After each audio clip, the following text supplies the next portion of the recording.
Mu batewe n'uruzi Kanyosha harimwo abenegihugu bo muri quartier Gisyo baba hafi y'inkengero y'urwo ruzi. Abenegihugu bafise uburiro hafi y'urwo ruzi bati amagorwa ntasiga yandi, uretse ko hari ivyononekaye vyo mu nzu n'ibiribwa vyari kudandazwa vyaratwawe. Ivyononekaye mu nzu ni vyinshi kubera urabona umuntu ahashira utuntu nyene apfa hadushize nka twebwe tuba mu mashamburete, tuba dupanze amashamburete.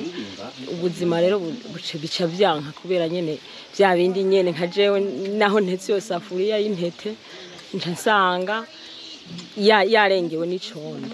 Urumva nk'abari bafise amaresitora bo n'ingorane ni hatari vyagiyemwo ibishanga ko ari kugaburira abakiriya bukeye vyarononekaye cane. Bimaze kononekara urumva ntaco twari dufise duha abantu, kandi vy'ukuri ari ubuhombe kubera mu buryo buri urakora uvuga uri kuronderera umuryango, hanyuma bukeye rero ukaburya n'icubaho urumva n'ingorane.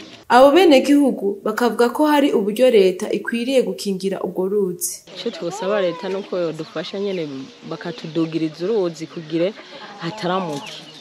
hataramuke kuko twarahombye cane. Twosaba leta kwera uruzi twegera asha ruratugwaje umutima kweri, twosaba barutaramure basi bahubake bahagire neza bafume bagira inkombe ndende.